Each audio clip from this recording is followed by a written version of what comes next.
سلامونه وخت مو په خیر زموږ د نن خبري ساعت ته ښه راغلاست له افغان ټي وي چینل څخه. په افغانستان کې ښځې موټر چلولی شي او که نه نور جزئیات په همدې ویډیو کې وګورئ او یوټیوب چینل هم سبسکرایب کړئ. په هرات کې ښځینه موټر چلوونکو ته د لیسانس نه ورکوي او له رپوټونو وروسته داسې ښکاري چې طالبان نور په افغانستان کې ښځو د موټروانۍ نوي سندونه نه ورکوي، خو وایي هغه ښځې چې پخوا دا سندونه یې اخیستي دي د شرعي حجاب په مراعاتولو سره موټر چلولی شي. نږدې یوه میاشت مخکې په هرات کې د موټر چلونې لیسانس اخیستونکو ښځو ته سپارښتنه شوې وه چې تر امر ثاني دې صبر وکړي، خو ځایي طالب چارواکي د خبرونه ناسم بللي وو. اوس بي بي سي له ځینو داسې ښځو سره خبرې کړې دي چې تازه د جواز اخیستو هڅه کړې خو منع شوي دي. په دغه ریپورټونو کې مو د ځینو نومونه د هغه خوندیتابه لپاره بدل کړي دي.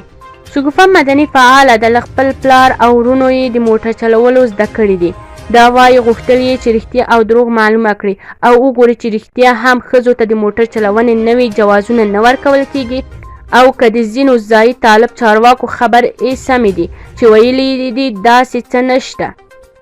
شګوفه وایي د جواز اخیستو لپاره غوښتنلیکونو پسې ورغلم، خو له بده مرغه مشرې راته وویل چې اوس مهال ښځو ته هیڅ ډول فورمې یا غوښتنلیکونه نه ورکول کیږي او د ښځو لپاره د موټر چلونې زده کړې ټولګي هم بند دي. باید د وزارت امر او تر پایه اعلان صبر وکړي. شګوفه هغه ورځ یوازې نه وایي چې د هرات ترافیکي ریاست کې یوه بله میرمنه هم ولیده چې د لیسانس لپاره نوملیک ته په تمه وه. زیاتوي هغه د طالبانو تر حکومت مخکې موټر چلونې درسونه یې ویلي وو، له خپل معاش یې ګاډۍ اخیستلو ته پیسې ټولې کړې وې او یوازې جواز پاتې و. خوشحاله وه، ویل یې د کور ستونزې پر خپله حلوي. له بده مرغه هغې ته هم زما غوندې ځواب ورکړی و.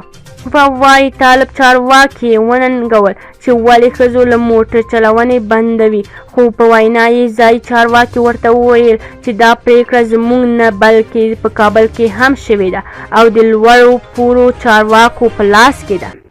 که چیرې زموږ یوټیوب چینل مو نوي لایک او سبسکرایب کړئ نو حتما یې لایک او سبسکرایب کړئ.